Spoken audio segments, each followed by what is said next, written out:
Hello बच्चों, हमारे Ravi classes जी के यूट्यूब चैनल में आप लोगों का बहुत बहुत स्वागत है। आज हम पढ़ेंगे कक्षा 10वीं की मैथ का 4.2 का पहला क्वेश्चन हम पढ़ाने जा रहे हैं। इसमें आइए समझते हैं कि कैसे मूल ज्ञात करना है। दो हमें शून्य ज्ञात करना है तो कैसे करना है देखते हैं।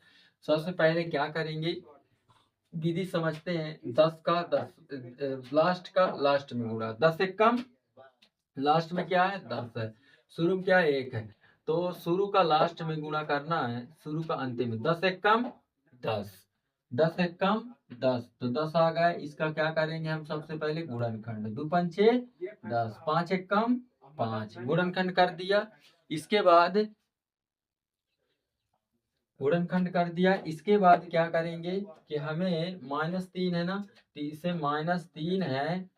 हमें -3 पहले से इधर किसी भी परिस्थिति में जोड़ने या घटाने पर हमको -3 लाना है। तो -3 कैसे आएगा, ये है, ये जो शून्य मिल गए इसी में, चाहे जोड़ने पे या चाहे घटाने पे। तो 5 आ गया, 2 है और 5 है। इन्हीं में से हमें घटाने पर, जाहिर सी बात है घटाने पे आएगा 3 के, जोड़ने पर तो 5 में 2 गए 3, यानी घटाने पे आएगा। तो चिन्ह कौन सा, तो चिन्ह के लिए क्या करते हैं, एक जैसे चिन्ह जुड़ते हैं, एक जैसे चिन्ह जुड़ते हैं, अलग अलग चिन्ह क्या होते हैं, घटते हैं। अलग अलग चिन्ह क्या होते हैं बच्चों, घटते हैं। अब जोड़ने पर तो आएगा नहीं, एक जैसे चिन्ह जोड़ते हैं, प्लस प्लस प्लस होता है, माइनस माइनस प्लस होता है।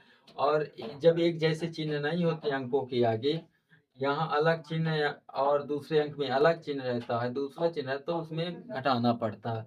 तो इसको क्या करना पड़ेगा कि इन दोनों में से कोई चिन्ह आएगा।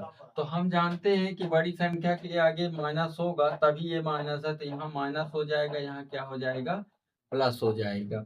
तो ये हमें शून्य मिल चुके हैं। तो इनको हम क्या करेंगे, इसमें हम लिख देंगे। तो एक्स स्क्वायर और प्लस 2 एक्स का मल्टीप्लाई हो जाता है, एक्स -5 एक्स -10 बराबर 0 कर देते हैं। ये एस का इसमें भी मल्टीप्लाई हो जाता है, इसमें भी मल्टीप्लाई हो जाता है। अब बच्चों हमें आगे क्या करना है कि इन दोनों को क्या कर लेना है, बॉन्डिंग कर लेना है।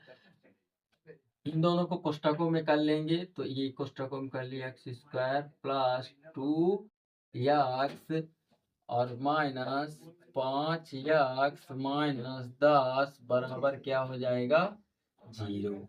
अब हमें क्या करना है कि इन दोनों पदों में से कौन कॉमन है। इसको ऐसे भी लिख सकते हैं कि यक्स गुणे यक्स, दो ठो है ना यक्स, तो हमें 2 बार यक्स लिख देते हैं। यक्स 2 है तो यक्स गुणे यक्स, प्लस यहाँ 2 है तो 2 गुणे यक्स, -5 गुणे यक्स, माइनस इसका गुणनखंड अभी निकाले हैं, 2 गुणे 5, 2 गुणे 5 है। कोष्टक बंद कर देते हैं, बराबर किसके कर देते हैं, जी। इस तरह कर लिया।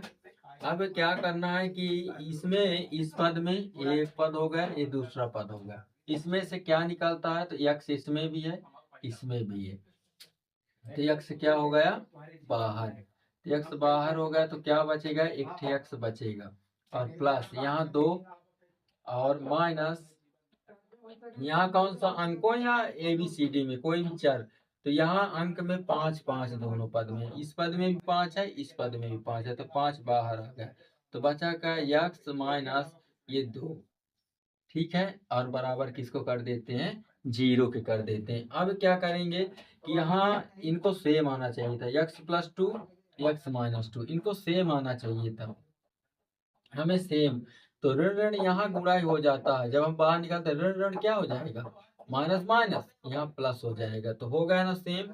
अब क्या करना है कि ये दोनों सेम हो गए, और यदि सेम नहीं आएगा तो आंसर हमारा गलत आएगा। और यहाँ से फिर चेक करिए कि यहाँ जैसे अभी हम चेक किए, ऋण ऋण धन होता है, माइनस माइनस क्या होता है, प्लस होता है। अब इन दोनों को क्या कर लेते हैं, इन दोनों को क्या कर लेते हैं, इन दोनों में से एक लिख लेते हैं, x+2 बराबर 0।